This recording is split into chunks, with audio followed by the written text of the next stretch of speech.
कहते हैं कि शब्द बिना धार वाली तलवार होते हैं। यह एक ऐसी शक्ति है जो हमें जन्मजात मिला हुआ है।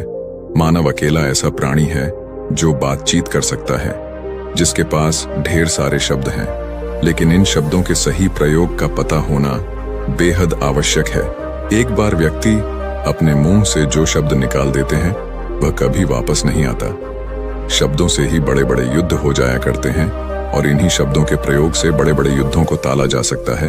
इस संसार में अलग अलग प्रकार के व्यक्ति हैं और सबका हर बात पर अलग अलग विचार भी होता है। आपने अपने जीवन में कई ऐसे व्यक्तियों से मुलाकात की होगी जिनकी बातों से आप एक बार में ही इम्प्रेस हो जाते हैं, जो इतनी चालाकी से बात करते हैं कि कोई समझ भी नहीं पाता है और वह अपना मतलब निकाल लेते हैं। क्या आपने कभी उनके बोलने के तरीके और शब्दों पर ध्यान दिया है? दरअसल वह कुछ ऐसी बातों का ज्ञान रखते हैं जिससे वह एक बार में ही आपको इम्प्रेस कर लेते हैं। अपने बातचीत के तरीके को बेहतर बनाना बहुत जरूरी होता है ताकि हम इस दुनिया में अच्छे से सरवाइव कर पाएं, क्योंकि कई बार बातचीत का अच्छा तरीका पता नहीं होने के कारण हमें नुकसान उठाना पड़ता है, जबकि सामने वाला व्यक्ति बिना किसी ठोस शक्ति के भी अपने बातचीत के तरीकों से बड़े बड़े काम निकलवा लेते हैं और सही तरीका पर न होने के कारण हम पीछे रह जाते हैं। आइए आपको बौद्ध सन्यासी और एक युवक की कहानी के माध्यम से बताते हैं कि बातचीत करने का सही तरीका क्या होता है और किस प्रकार से आप अपनी बातों से दूसरों को सहमत कर सकते हैं। कहानी शुरू करने से पहले चैनल को सब्सक्राइब कर लीजिए और बेल आइकन भी दबा दीजिए। दोस्तों, गौतम बुद्ध की शिक्षा हर किसी के जीवन को नई दिशा दे सकती है। अगर आप भी इसे मानते हैं तो कमेंट्स में नमो बुद्धाय लिखना मत भूलिए। एक समय की बात है, एक घने जंगल के किनारे एक गांव था। उस गांव में एक व्यक्ति रहा करता था। वह व्यक्ति दिल का बहुत अच्छा था, सभी की मदद करता था, किंतु उसके साथ एक समस्या थी कि वह ठीक प्रकार से बात नहीं कर पाता था। उसकी आवाज में कोई समस्या नहीं थी, लेकिन उसे बातचीत के तरीकों का बिल्कुल ज्ञान नहीं था। कब क्या बात करनी है, किस अंदाज में बात करनी है, सामने वाले व्यक्ति को वह किस प्रकार से अपनी बात मनवा सकता है, यह सब तरीके उसे बिल्कुल भी नहीं आते थे। एक बार उस गांव पर बड़ी मुसीबत आ गई। गांव में एक अलग तरह की बीमारी फैल चुकी थी जिसने सभी को अपनी चपेट में ले लिया था। गांव वालों के पास अब राजा से मदद मांगने के अलावा और कोई रास्ता नहीं था, किंतु इन हालातों में राजा के पास जाएगा कौन? बहुत सोच विचार कर सबने निर्णय लिया कि उस युवक को राजा के पास भेजा जाए। दरअसल गांव वालों का यह मत था कि इसे बातचीत करना तो आता नहीं है, राजा को इसे देखकर दया आएगी और वह गांव वालों के लिए अधिक से अधिक धन की व्यवस्था करेंगे। शुरू में वह युवक बहुत अधिक डर रहा था, लेकिन आखिरकार गांव वालों ने उसे राजा के पास जाने के लिए मना लिया।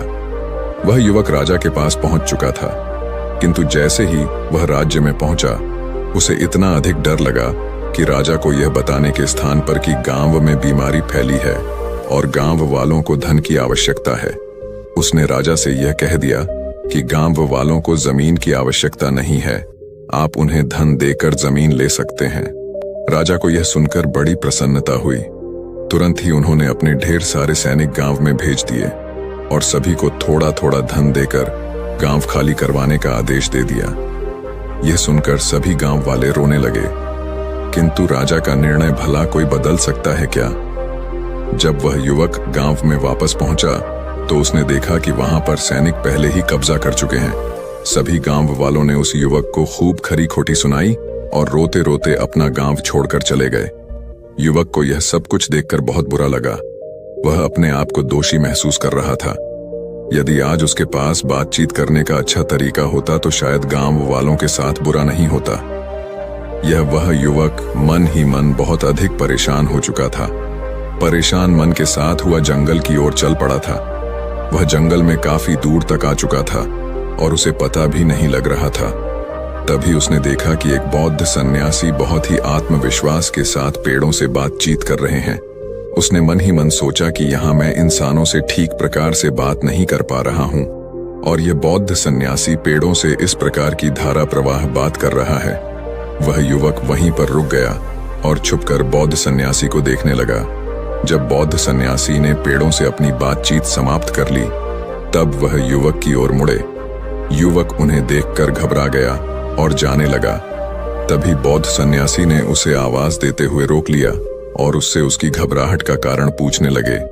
तब उस युवक ने बताया कि उसे ठीक प्रकार से बातचीत करना नहीं आता है, इसीलिए अब वह किसी से बात नहीं करेगा। उसकी इस कमजोरी के कारण पूरा गांव दंड भोग रहा है। सभी को अपना घर छोड़ना पड़ा है। बौद्ध सन्यासी ने मुस्कुराते हुए कहा कि तुम कमजोर हो, ये तुम्हें पता चल गया, लेकिन इसे ठीक करने के स्थान पर बातचीत को हमेशा के लिए बंद कर लेना ठीक नहीं है, क्योंकि यह कमजोरी बार बार तुम्हारे सामने आएगी और बार बार घटनाएं होंगी। इस युवक को बौद्ध सन्यासी पर विश्वास हो गया कि यह अवश्य ही ज्ञानी मालूम पड़ते हैं और इनके पास मेरी समस्या का समाधान है।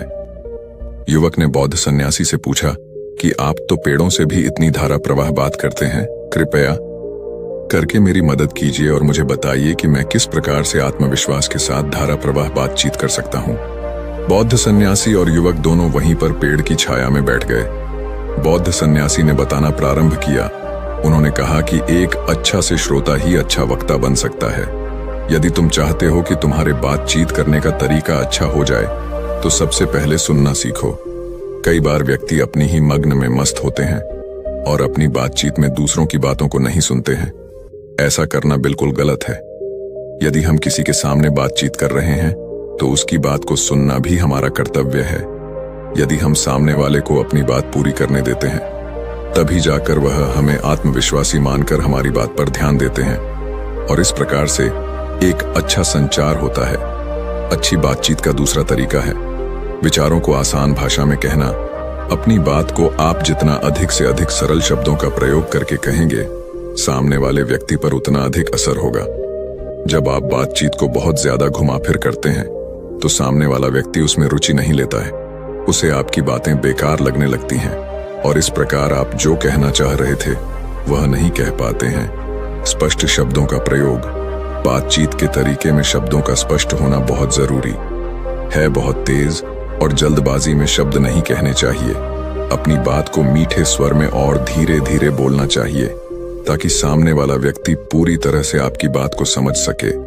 जब सामने वाले व्यक्ति को आपकी बात में हिचकिचाहट नजर आएगी, तब वह या तो आपका मजाक उड़ाएगा या फिर आपकी बात में रुचि लेना बंद कर देगा। जो भी बात कहनी है, उसे आत्मविश्वास के साथ बिना डरे कहो। यदि तुम्हारे चेहरे पर डर दिखाई देगा, तो सामने वाला व्यक्ति तुम पर हावी होने का प्रयास करेगा।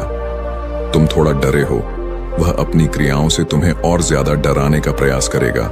इस प्रकार तुम शब्दों को उल्टा पुल्टा कर दोगे। इसलिए अगर मन में डर भी है, तो ऐसा अभिनय करो कि सामने वाले व्यक्ति को तुम्हारे डर का पता ना चले। परिस्थितियों को देखकर शब्दों का प्रयोग करना सीखो। यह तरीका बहुत कम लोगों को आता है। वह बिना को जाने बस अपनी बात रख देना चाहते हैं, किंतु खराब स्थिति में कही गई बात की सफलता का प्रतिशत कम हो जाता है। इसलिए हमेशा सामने वाले व्यक्ति के मूड को देखते हुए और आसपास की परिस्थितियों को देखते हुए ही बातचीत शुरू करनी चाहिए। सामने वाले व्यक्ति की ओर आंखों में देखते हुए बातचीत करना सबसे बेहतर तरीका होता है। ऐसा करने से वह आपकी बात से निश्चित ही सहमत हो जाएगा। यदि आप बातचीत के समय इधर उधर देखते हैं या फिर नीचे की ओर देखते हैं, तब सामने वाला व्यक्ति आपकी बातों पर विश्वास नहीं करता है और समझ जाता है कि या तो आप झूठ बोल रहे होंगे या आपकी बातों में किसी प्रकार का कोई वजन नहीं है। वह आपकी बातों से अपना ध्यान हटा लेता है और इस प्रकार उसे अपनी बातों से सहमत करना मुश्किल हो जाता है। कभी भी अपनी बात शुरू करने से पहले सामने वाले व्यक्ति को कुछ ऐसे शब्द कहें जिससे कि उसे प्रसन्नता हो। उसे आपका अच्छा संपर्क, कनेक्शन होना आवश्यक है, तभी जाकर वह आपकी बातों से सहमत हो सकेगा। यदि उसे जरा सा भी महसूस हुआ कि आप उसके साथ रूखा व्यवहार कर रहे हैं, तब वह आपकी बातों पर ध्यान नहीं देगा। इसलिए अगर किसी से अपनी बात मनवानी है, तो उसके बारे में 2-4 अच्छे शब्द कह देने में कोई बुराई नहीं है। न कहना आना चाहिए। कई व्यक्ति ऐसे होते हैं जो हर परिस्थिति में हाँ हाँ कहते हुए जाते हैं। उन्हें लगता है कि एक अच्छा व्यक्ति बनने के लिए सभी को हाँ कहना आवश्यक है, किंतु ऐसा बिल्कुल नहीं होना चाहिए। आपको ना कहना आना चाहिए। हर परिस्थिति में सबसे पहले अपने आप को रखना चाहिए। अपनी सीमाओं से बाहर जाकर किसी के लिए कुछ करना सही नहीं होता है। जब तक आपका व्यक्तिगत नुकसान नहीं है, तब तक मदद करना ठीक है, किंतु व्यक्तिगत नुकसान उठाते हुए किसी को हाँ कर देना सही नहीं होता। न कहना भी एक मजबूती का प्रदर्शन माना जाता है। इसका प्रयोग अवश्य करें, जहां जरूरत हो वहीं पर बोले। कई व्यक्ति ऐसे होते हैं जो दूसरों के मामले में भी बिना मतलब के बोलते रहते हैं। ऐसा करने से वह अपनी वैल्यू ही घटाते हैं।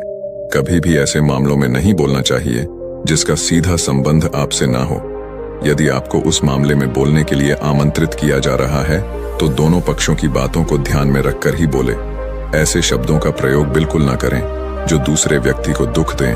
दूसरों के मामलों में कम ही बोलना चाहिए। इस प्रकार बौद्ध सन्यासी ने उस युवक को बातचीत करने के सबसे अच्छे तरीके बताएं। उस युवक ने बौद्ध सन्यासी को धन्यवाद दिया और कहा कि अब वह इन तरीकों का प्रयोग जीवन भर करेगा। साथ ही उससे जो गलती हुई है वह राजा के सामने जाकर इसे ठीक करने का पूरा प्रयास करेगा। तो दोस्तों, उम्मीद है इस वीडियो से आपको काफी कुछ सीखने को मिला होगा, और अगर कुछ सीखने को मिला हो तो हमारे इस वीडियो को लाइक, शेयर और बुद्धा स्टोरियन चैनल को सब्सक्राइब जरूर कर लीजिएगा, और साथ ही कमेंट में नमो बुद्धाय जरूर लिखिएगा। धन्यवाद।